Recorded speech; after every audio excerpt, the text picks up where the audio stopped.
নতুন করে আগুন লস অ্যাঞ্জেলেসের উত্তরের বিস্তীর্ণ এলাকায়। বুধবার রাতে লস অ্যাঞ্জেলেসের অদূরেই নতুন করে ছড়িয়ে পড়েছে দাবানল। প্যালিসেডস এবং ইয়াটনের পর এবার জ্বলছে শহরের উত্তরের কাস্ট্রাইক হ্রদ সংলগ্ন এলাকা।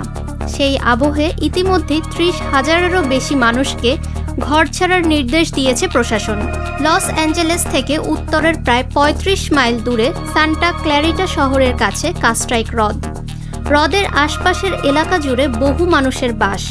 আমেরিকার সংবাদ মাধ্যম সূত্রে জানা যায়, মাত্র কয়েক ঘন্টার মধ্যেই প্রায় 8,000 একর বিস্তৃত এলাকায় আগুন ছড়িয়ে পড়েছে।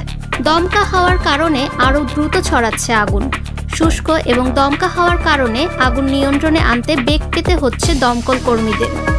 সেই আবহে এলাকার সমস্ত বাসিন্দাকে সতর্ক থাকার নির্দেশ দিয়েছে প্রশাসন। যে কোনো মুহূর্তে বাড়ি ছাড়ার জন্য প্রস্তুত থাকতেও বলা হয়েছে। চলতি মাসে আগুন লেগেছিল সাজানো শহর লস অ্যাঞ্জেলেসে। সেখানে অন্তত 24 জনের মৃত্যুর খবর পাওয়া গিয়েছে।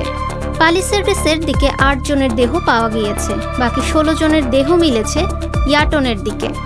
আগুনে পুড়ে গিয়েছে হাজার হাজার বাড়ি, গৃহহীন হয়ে পড়েছে লক্ষাধিক মানুষ।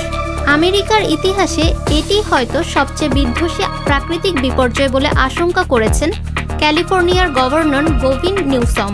কত টাকার ক্ষয়ক্ষতি হয়েছে তা এখনও স্পষ্ট নয়, তবে অনুমান করা হচ্ছে $135 বিলিয়ন ক্ষতি হওয়ার আশঙ্কা রয়েছে। ফাহমিদা বিনতে আনোয়ার, নিরপেক্ষ নিউজ ডেস্ক, ঢাকা।